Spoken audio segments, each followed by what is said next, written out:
The story of Korach is, of course, the story of this awful insurrection, this rebellion, this mutiny against Moshe. Moshe has a first cousin. His name is Korach.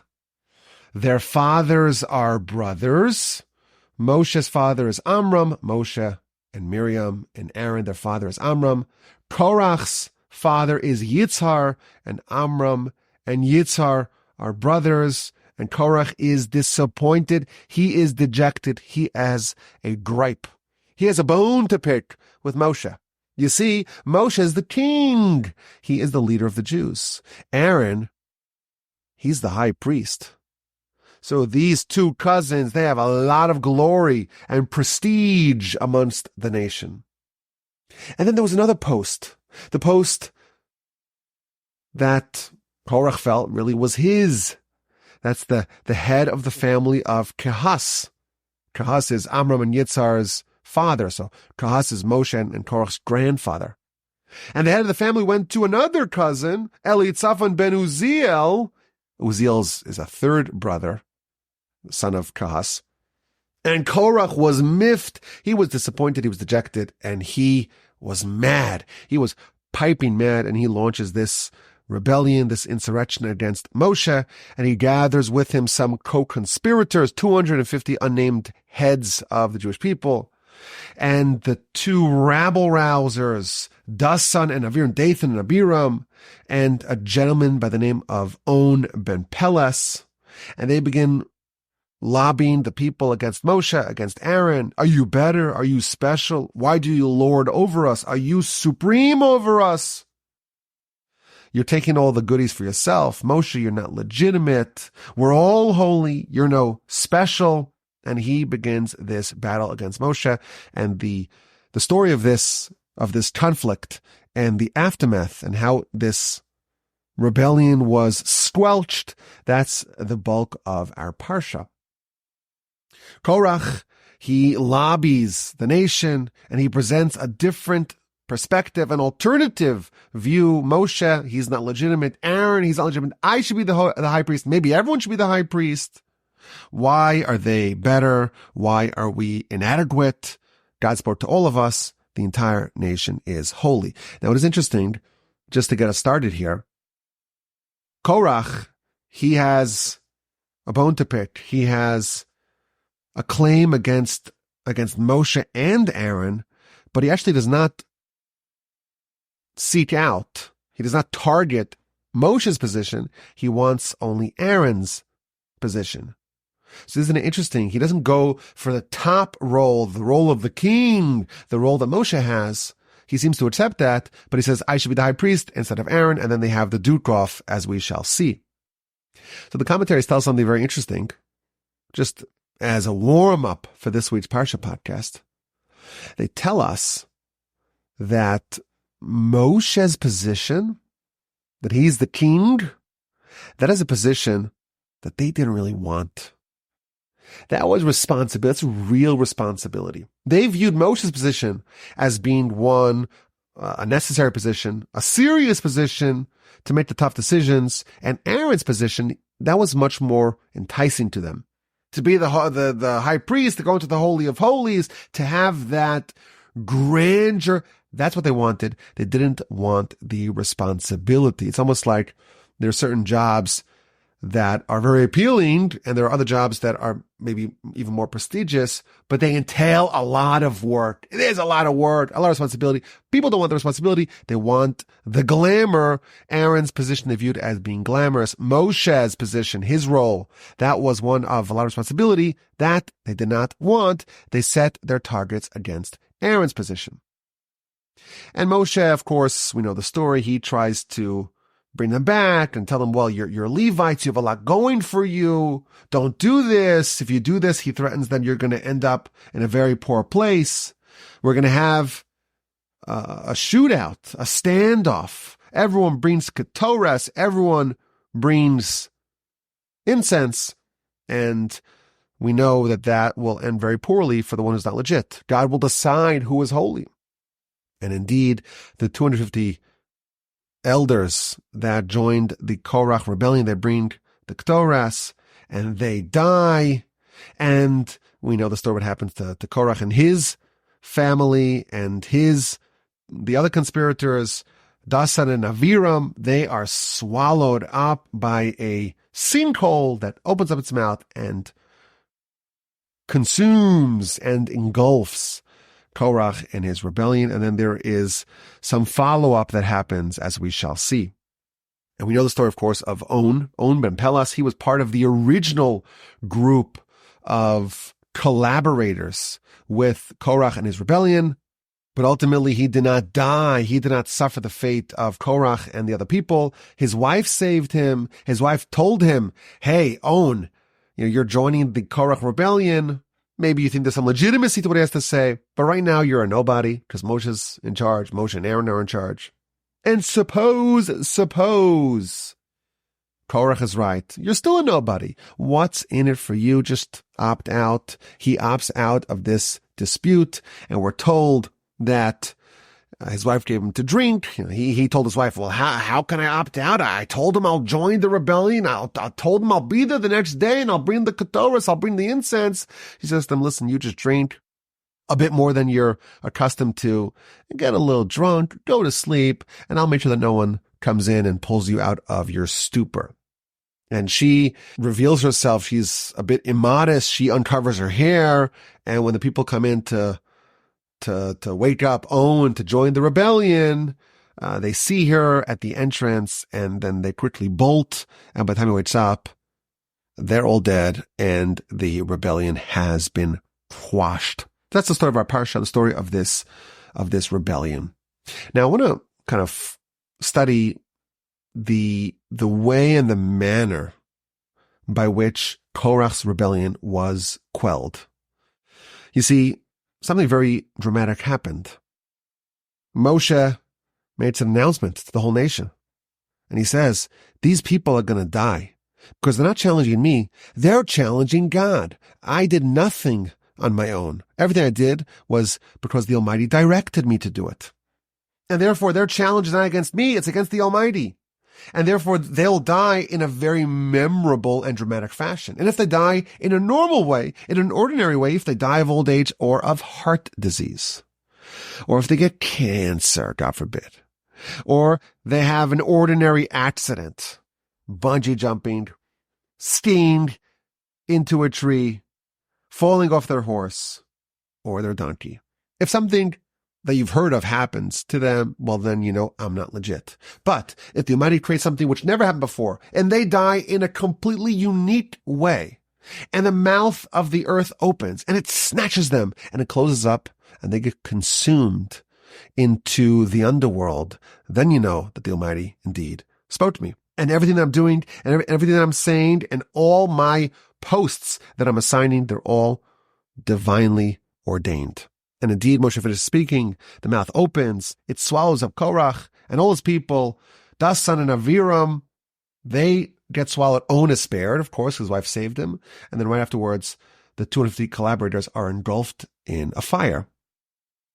If that's what we know about the story, we would say, okay, well, there was a rebellion, and the rebellion was stamped out, and the nation was once again restored to faith in Moshe, as Moshe serving the people faithfully with integrity and only telling us what God tells him. But it doesn't end there. The shovels of those 250 collaborators who brought the ketoras, they are made into plating for the altar. And whenever you see the altar, you see that it has a sheen on it, and that will remind you that you should never challenge Aaron. Okay, so there's some sort of lasting, enduring testament to this event. But it doesn't end there. Chapter 17, verse 6. The people complain. They complain the following day on Moshe, on Aaron, and they tell him, Atem hamisem es am Hashem, you caused the nation of the Almighty to die. So we just had this rebellion. It was stamped out.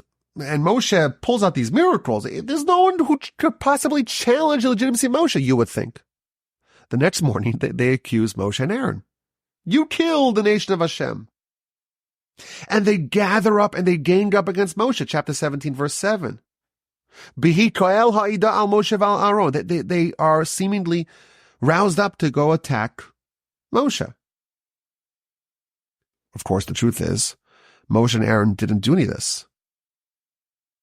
It was Korach and his sinfulness and his envy. That's what caused his downfall. It wasn't Moshe and Aaron, but the nation somehow is persisting, and they're accusing Moshe and Aaron of wrongdoing.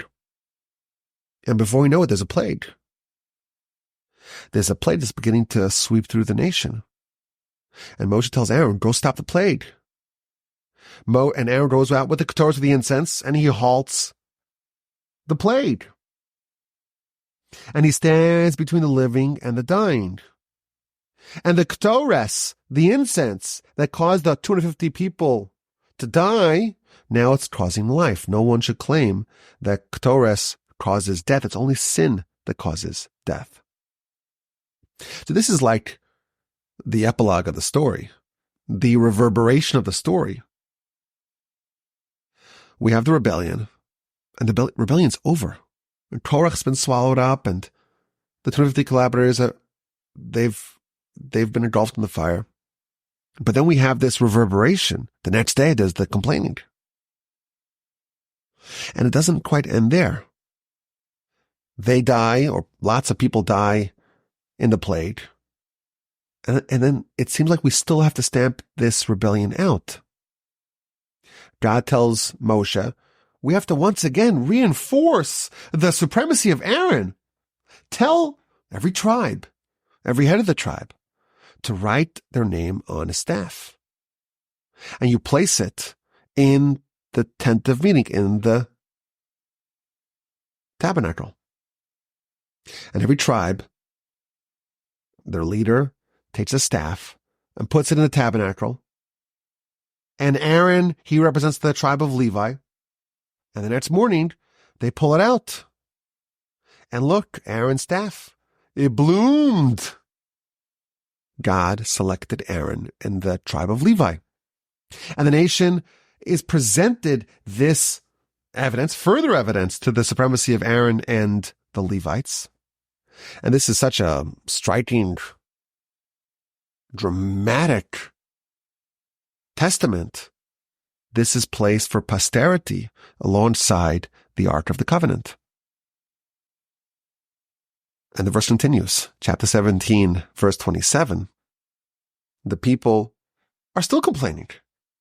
And they tell Moshe, we're going to die. We're going to be lost. All of us will be lost. Anyone who comes to the Mishkan of the Almighty, anyone who enters the tabernacle will die. Hayim tamnu l'dvoa. Did we cease dying? If you think about the story of Korach, it should have ended much earlier than it actually did. It seems like no matter what's displayed to the nation, no matter what evidence they're shown, that Moshe appointed Aaron solely as per the directive of God, and he's legit, and Korach's a fraud, it doesn't seem to be enough. You have the earth swallowing up Korach and his people, and the fire, and the people are still complaining. And it's like we're playing whack-a-mole with this rebellion. Korach's rebellion seems to have some sticking power. It seems really hard to eradicate. Even after the miracle of swallowing up the collaborators, the fire that descended from heaven, they're still complaining, and they're still accusing. And there's further proof that's needed. There's the plague that Aaron stops with the ketores. And then there's the staff off. Everyone places their staff into the tent of meeting. Why is this rebellion? Why is it lingering? And no matter what evidence is presented, the nation still ends off, we're all going to die. Because anyone who approaches the Mishkan is going to die. What's the idea? We, or at least the Korach rebellion, was based upon the fact that everyone's holy. And everyone could be a Kohen. And 250 people, we could all be high priests. And Aaron's not any better than us. That idea, it seems like it still lives on. At the very end of the story, they're saying we're all going to enter the Holy of Holies and we're all going to die. Even once they realize that they have no place in the Holy of Holies, they still seem to be convinced that we're going to get too close and we're going to be consumed. And indeed, there is a law that follows that, where there's the appointment of sentries, of sentinels, of guards around the Mishkan, around the tabernacle, to prevent people from getting too close. It seems like their claim that they end off with, again, a claim that there's a direct line from Korach's initial argument, that's addressed, and that is taken as legitimate. And indeed, there is a way to prevent it by assigning guards around the tabernacle to prevent any unauthorized entry. So what's happening over here? Why is it taking so long to squelch the Korach rebellion? Why are there so many after effects? Korach has his initial claim, everyone's holy, you're no better, we're all high priests. And no matter what is done to the nation, they still argue, we're all going to die, we're all going to enter the Holy of Holies. It seems like there's a very deep idea going on over here.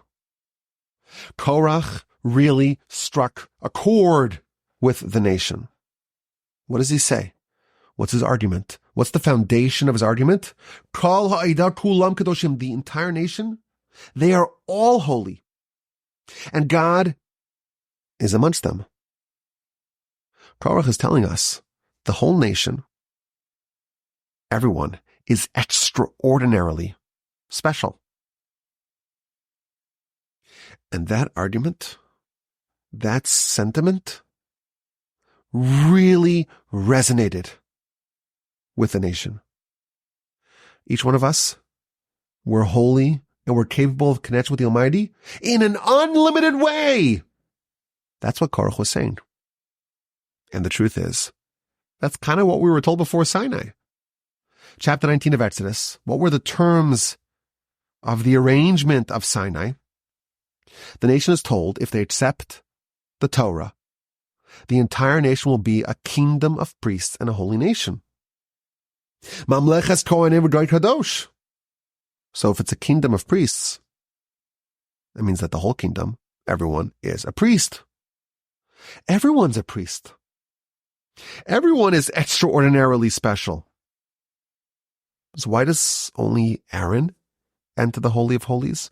Why is it only the Kohanim, one family amongst one tribe of Levites? We're all holy, says Korach. Why are you imposing limitations if we're a kingdom of priests? Why are you, Moshe and Aaron, you're in a class of your own above the rest of the nation? That was his argument. And the underlying sentiment of Korach, it struck a very deep, very powerful, and very accurate, very true chord within the nation. And the truth is, Korach was wrong. And that was abundantly proven in our Parsha. But no matter what you did, no matter how much evidence you bring to dispel Korach's position, the people still kind of clung to his position. His underlying message is still true. And that's why we're playing whack-a-mole with Korach. And even once you prove it in a million different ways, the nation says, well, we're still going to enter the Holy of Holies. Because the nation identified with it.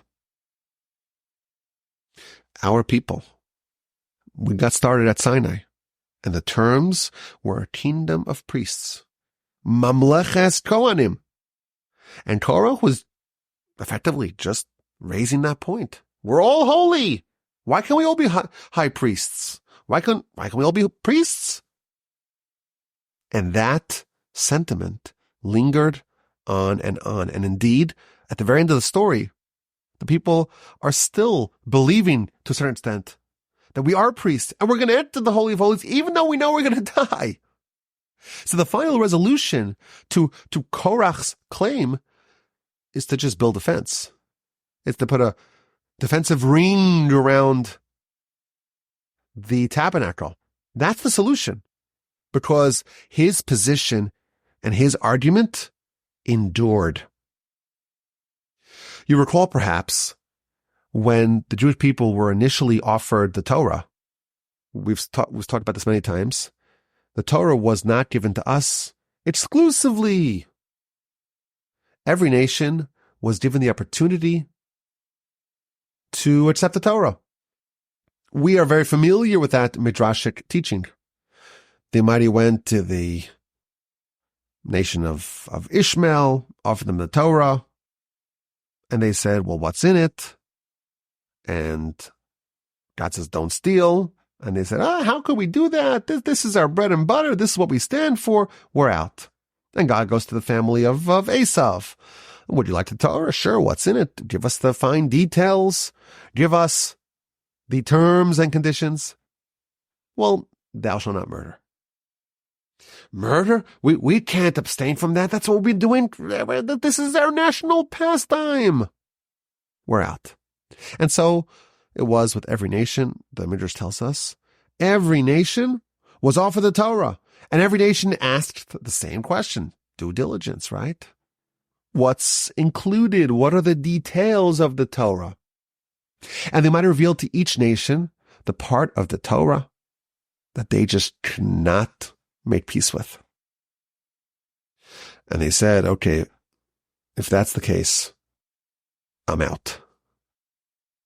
And they might offer the Torah to Jewish people, and they didn't ask what's in it. They just trusted the Almighty. Almighty God, if this comes from you, we're in it. And we know we could do it, because there's no way that you would give us something we cannot fulfill. Na'aseh v'nishma, we'll do, we're committed to doing it, even before we know the details. That is a story we've talked about it many times on the Parsha podcast. I think we've even had a podcast or two dedicated to this midrashic teaching. What would have happened had the Jewish people also asked what's inside of it? And they might have offered the Torah to us. If the Jewish people, like all the other nations, if we would have said what is included in the Torah, what would be our kryptonite? What would be our Achilles heel? That's an interesting question that the Hasidic masters ask. The Jewish people, of course, we said, we'll do, we'll listen. But what would we have been told? What would God have told us had we asked to hear the details? We didn't ask. But what would have been our kryptonite had we asked to read the fine print? So the Hasidic masters tell us, the Almighty would have told us that it's prohibited to get too close to the mountain, Mount Sinai, when the Almighty reveals himself upon that mountain. That would be the one impossible, intolerable restriction of the Torah. The idea that there's some level of greatness, some level of achievement, of spiritual achievement that's inaccessible to us, that we cannot acquire no matter what, that is anathema to a Jew. That violates our deepest, most inborn drive. That clashes with our identity of being a kingdom of priests and a holy nation.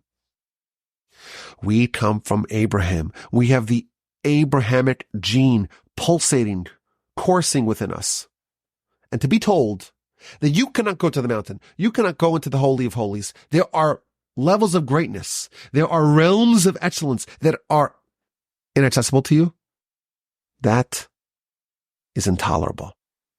And that would be too much for the Jews to handle. And had we asked, what's in the Torah? That's what we would have been told. And that is what Korach based his argument upon. That's the quality of the Jewish nation that he exploited. Now, in truth, Korach, we know, was really all motivated by envy. He just felt that he was overlooked for a position that he deserved, and it was a case of vanilla envy. But the content of his message, it resonated with the people. And just as prior to Sinai, chapter 19 of Exodus, there were multiple, repeated warnings not to get too close to the mountain. Why? Because the nation, this is our weakness. Korach's rebellion. There have to be multiple repeated reinforcements of the idea that Korach is wrong, and only Aaron and his descendants are priests. Because we have a predisposition, we have an inescapable proclivity to violently repel the notion that there's something that we cannot achieve. There's a mountain that we cannot climb. There's a level of greatness that is inaccessible to us. To be told, you can't, is unbearable. Mediocrity on any level, in any domain, in any sense of the word, is anathema to us. Mediocrity, it's an offensive term. It's a dirty word for us. Mediocrity is an insult to us. It's so bad, we have to bleep it out. That's how bad it is. Mediocrity is a word that we do not say. Mediocrity is a 4-letter word in our lexicon. And that is the sentiment that Korach channeled. And his argument, it's really sticky. And it's really hard to stamp it out. And no matter what Moshe says, and no matter what proofs are brought, no matter what miracles are presented, the nation, they end off and they say, we're all going to die because we're all going to enter the Holy of Holies. And the only solution is to recreate that fence around Sinai. And that's the beginning of the first 8 verses of chapter 18 are all about guarding the Mishkan, guarding the tabernacle. Because this nation, our nation, we have a weakness. And our weakness is that we aspire for greatness. And if we're told we can't do it, you better appoint guards to protect against unauthorized intrusion. And this claim, it has legitimacy. Mediocrity violates the fiber of a Jew. To be told that we cannot become Kohanim, that's a problem. And it's a legitimate problem. And it's an intolerable state for us. And God accepts it. And guards are appointed to prevent unauthorized entrance. I think this is a very valuable takeaway from this whole story. Our definition, the definition of our nation, it's about striving for the zenith of excellence. And of course, ideally, traditionally, historically, this was channeled towards actual greatness, actual excellence. And the greatest thing that we can do is to have closeness with the Almighty and His Torah. But the truth is, in other domains, this still exists. For us, in no matter what domain we're in, accepting mediocrity is untenable. That's the essence of who we are. And that's what we stand for. Settling for mediocrity is anathema to us. And the only way to stop us is to appoint sentries to prevent our access. The natural state of our people is to never stop unless we encounter armed guards. Our sages tell us that although Korach was swallowed up and he's in the pits and he ascended into or descended into purgatory alive, he will have a reclamation. The verse in Psalms chapter 92 tells us, a tzaddik, katamar yifrach, will sprout like a date. And the Kabbalists point out that the last letter of these 3 successive words, tzaddik, katamar yifrach, spell out the word Korach. In some future time, Korach will sprout, and he'll be a tzaddik. He'll have righteousness. There is a time when the nation will be able to ascend the mountain, where everyone will be able to ascend the mountain, and everyone will be able to, so to speak, be a high priest. Korach, he's not permanently unsalvageable, because the truth is, there's something deeply powerful and true about his rebellion. And perhaps we can add another wrinkle to this idea. In the first comment in Rashi in our Parsha, it tells us that Korach and his co-conspirators, they pulled off an outrageous stunt. They had a stunt, a spectacle. Rashi tells us that Korach and all his people, they got dressed up in garments that were covered completely in tchelas wool. Remember tchelas from last week? The tzitzis, you have to have one string of tchelas, of this blue wool. Well, Korach and his co-conspirators, they all wore garments that were completely covered in blue wool. They were completely made out of blue wool. And they came to Moshe and they said, such a garment, does it need to have tzitzis? If the garment is made out of tchelas, does it need tzitzis? Does it have to have the strings on it? The fringes? So Moshe responded, yes, it does. It's obligated in tzitzis like any other garment. So they began to laugh at Moshe. You have a garment that you just put one string of tcheles and you absolve the garment of its responsibilities. This garment that's entirely made of tcheles, shouldn't it also be absolved of responsibility? That was their argument. Now, it is kind of bizarre. It's a peculiar and strange argument. But we are being told that there's some sort of connection between Korach and tcheles. Korach and this special blue dyed wool. And perhaps we can say this is a continuation of what we said last week, that this wool is made out of a non-kosher animal's blood because it symbolizes the ascent to heaven from the lowest level. We quoted the Midrash and the Talmud that tcheles is similar to the ocean, which is similar to the firmament, which reminds us of the heavenly throne. You could start from a very low point and ascend to a very lofty point. And the Kabbalists tell us that when the Talmud tells us that tcheles is similar to the ocean, which is similar to the heavens, which is similar to the throne of the Almighty's glory, that is symbolic of the ascension from one world to another. Now, what this means is, it's very complicated, very Kabbalistic, but there's a framework found in all Kabbalistic literature that there are four worlds. There's the world of Asiya, of action. There's a world of Yitzira, of formation. There's a world of Beria, creation. And then there's the ethereal world called Atzilus. And the commentaries tell us that when the Talmud says that tcheles is similar to the Yam, to the sea, which is similar to the heavens, to the firmament, which is similar to the heavenly throne, that is symbolic of the ascent from one world to another. The sea, that's the world of Asiya, of action. The firmament, that's the world of Yitzira, of formation. The heavenly throne, that's a level up. That's the world of Beria, of creation.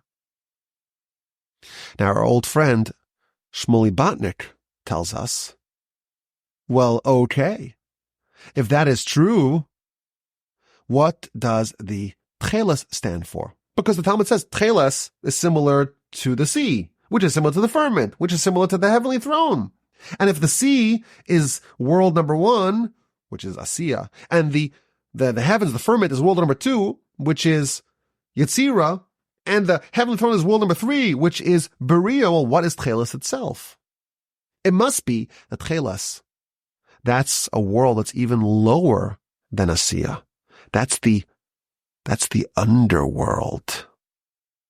And who's in the underworld? Who do we know? That was swallowed up into the ground, into a world below. That's Korach and his collaborators. They went to Gehenna alive. So perhaps this is the overlap between Korach and the tcheles. His corruption was so deep that it's even below the world of Asiya, below our world. It's like the Tchelas. It's from a lower level. But just like the Tchelas, it has the opportunity, the capacity to ascend from the lowest of the low to the highest of the high. The fact that we're told in the Kabbalistic literature that Korach will have his reclamation, maybe that is why he can be properly associated with the Tchelas, because just like the Tchelas is symbolic of that underworld, the world that Korach currently inhabits, it has the capacity, or there are the ingredients in place to ascend to the highest of highs. I want to end off with one cool segment. Very interesting idea for one of the other characters of the story. So Korach, he has with him Dasan and Aviram, Dathan and Abiram, and the 250 unnamed collaborators. But there's also a gentleman by the name of On ben Pelas. And his wife saved him. Because his wife said to him, what do you have to gain in this story? If Moshe's the king, well, then you're just an ordinary chap. And if Korach's the king, you're still an ordinary chap. So what's in it for you? And he says, well, you're right. I've only to lose and nothing to gain. But I promised them. I promised I'll join. The next day, I'll bring the Ketores. I'll join the rebellion. So she tells him, well, you just drink something. Have a little bit of wine. And I'll put you to sleep and I'll make sure no one comes in to disturb you. By the time you wake up, everything will be all right. So, indeed, he follows his wife's advice. And he gets drunk, and he goes to sleep. And she sits at the entrance of the tent. And she uncovers her hair. Married woman. Traditionally, they would cover their hair. So it's considered to be immodest. So everyone in the morning, they're looking frantically, where's On? Where's On? On ben Pelas, where is he? Let's go to his apartment. Let's go to his tent. They walk into the tent. And they see his wife, and her hair's not covered. They quickly bolt out. And they go, and they have the Ketores-a-thon, and they all die, and he wakes up, and he's spared. His wife saved him. So that's what the Talmud tells us, and we've done some podcasts, I believe, about this story and some of the elements of it. But what's the deeper secret here? After all, this is year 8 of the Parsha podcast. We always try to go just maybe one notch deeper. Well, why is she revealing her hair? And why is that something which discourages people from entering her tent? Now, granted, if it's not modest, maybe they don't want to see it. But is there something else going on over here? So listen to this. I found in several of the sources that they connect this story in the Midrash to the teaching in the Talmud on the book of Yoma, page 47a. It tells of a woman whose name was Kimches, and she had 7 sons, which is an accomplishment. My father-in-law, one of 7 sons. I'm one of 7 sons. To have 7 sons, I was once told, you have 7 sons, you go straight to heaven.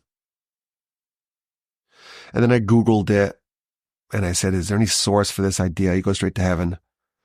And they said, no, it's an old wives' tale. But they tell it to women, and they believe it. Then they don't look for sources, and that's okay. We want our women to feel proud, to be proud of 7 sons. Okay, I get it. And the men. I thought it was true as well until I researched it, found some forums talking about it. It's an old wives' tale. Never happened. No citation for it. Chai's grandmother used to comment about this idea. The reason why mothers of 7 sons go straight to heaven because they suffer enough in this world. I don't know if it's true. Anyhow, that's the idea. To bring a Jewish child into the world is a blessing regardless. Certainly 7 sons. God bless you. But this woman, Kimchis, she had 7 sons. And all 7 of them became high priests. So all 7 were so righteous that they merited being high priests. Now that gets people's attention. If you have a righteous son, well, you are very fortunate. If you have 7 righteous sons, you're incredibly fortunate. If 7 of your sons, they become high priests, there's something special about this family. Could you imagine, just as an example, if there was a family that had 7 sons that were all senators, but not really senators, they were all presidents, because they were just such incredible people, and everyone realized that they're just so special. That's not something that we would do in America. It's a meritocracy. You can't have people from the same family. Well, it's happened many times. The Adamses, Harrisons, Bush dynasty, Clintons, and so on. Anyhow, but suppose you see such a remarkable family, 7 sons, all high priests. What's your secret? The sages go pay her a visit. What's your secret? Now, the commentaries point out, wait a minute. Well, they went to her. Well, maybe it was the dad. What about the dad? So the commentaries give a few answers. Maybe she had 7 sons, but they weren't all from the same husband, and therefore we know that the merit is with her. Or maybe they knew the dad. That's the second answer that the commentaries gave. They knew the dad. They knew it definitely did not come from the dad. This came from her. So they paid her a visit. What did you do? What's your secret to have such outstanding, righteous sons? And she responded, I was always very modest. And in my entire lifetime, the inside walls of my home never saw my hair.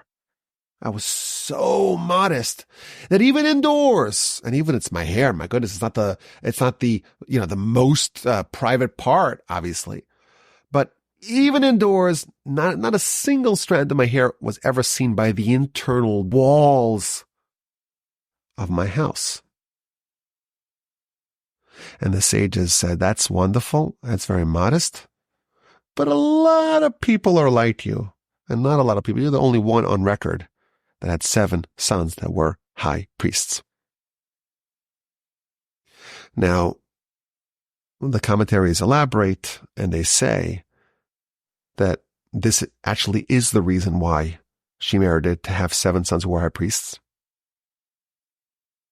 And a lot of people tried it, but they weren't quite as righteous as she were. They did it because they wanted sons who were high priests. They weren't really so noble and regal and dignified to be modest for modesty's sake. They just wanted to have sons who are high priests, which I can imagine is something that a lot of Jewish mothers want, right? Now they want to be doctors and professionals, lawyers. My son, the doctor. We know that story, right?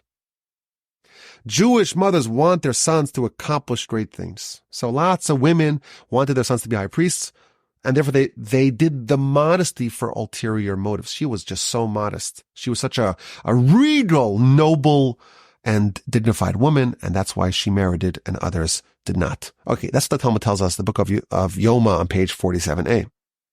What this tells us is that to be meritorious, to be righteous, to be a high priest, one of the things that are needed is modesty, even indoors and even covering hair.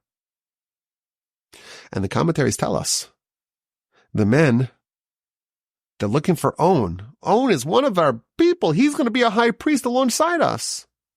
And they walk into his house, and indoors they see his wife, and her hair is not covered. And they understood that there's some sort of connection between righteousness and modesty, and even modesty when no one's watching, and even modesty of hair covering, even indoors.